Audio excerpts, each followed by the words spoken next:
संभाजीनगरमधील उद्योजक संतोष लड्डा यांच्या घरी गेल्या महिन्यामध्ये मोठा दरोडा टाकण्यात आलेला होता आणि आता या दरोडा प्रकरणी नवीन माहिती सुद्धा समोर आली आहे। या दरोड्यानंतर अमोल खोतकरचा पोलिसांनी एन्काउंटर केला होता आणि आता अमोल खोतकरच्या बहिणीकडे 22 तोळे सोनं सापडलेलं आहे आणि हे सोनं चक्क झाडाच्या कुंड्या आणि तुळशी वृंदावनामध्ये दडून ठेवलेलं होतं। पाहूयात।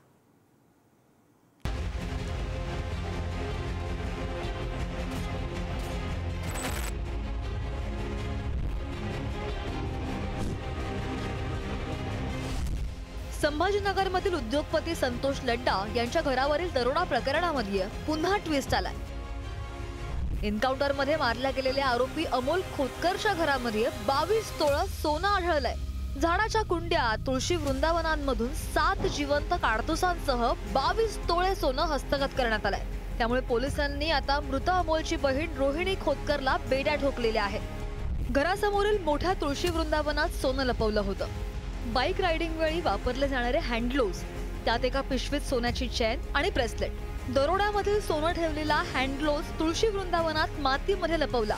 झाडाच्या कुंडीत 7 जिवंत काडतुसं लपवली।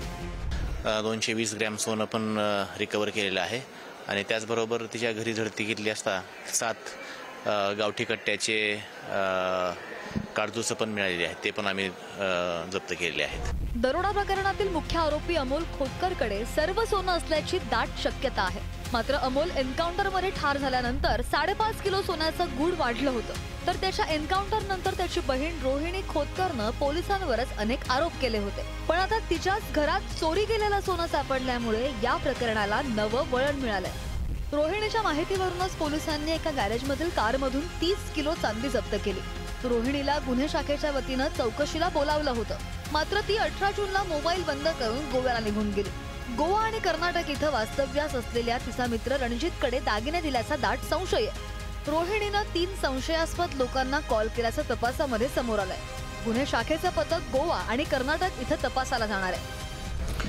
त्या दरोड्याच्या गुन्ह्यामध्ये आतापर्यंत 21 आरोपींना अटक करण्यात आलेली आहे। त्याच्यामध्ये जो आरोपी होता मयत अमोल खोतकर, तर त्याच्या बहिणीला पण अटक केलेली आहे। उद्योजक संतोष लड्डांच्या घरावर पडलेल्या दरोड्यासमोर एखादा सस्पेन्स थ्रिलर सुद्धा पिका पडेल। घरात तब्बल 5.5 किलो सोनं ठेवून लड्डा परदेशामध्ये फिरायला गेले होते। हीच संधी साधून लड्डांचा जिगरी मित्र आणि अत्यंत विश्वासू बाळासाहेब इंगोलेनं दरोड्यासंदर्भात पहिली टीप आरोपींना दिली। त्यानंतर ही माहिती दुसऱ्याकडून तिसऱ्याकडे, तिसऱ्याकडून चौथ्याकडे पोहोचली।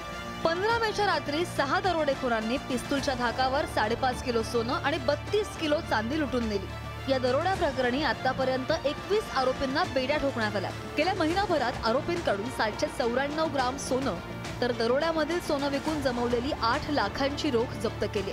आता या प्रकरणातील रोहिणी खोतकरला अटक झाल्यामुळे उर्वरित कोट्यावधींचा मुद्देमाल मिळणार का, हा प्रश्न सध्या उपस्थित होतोय।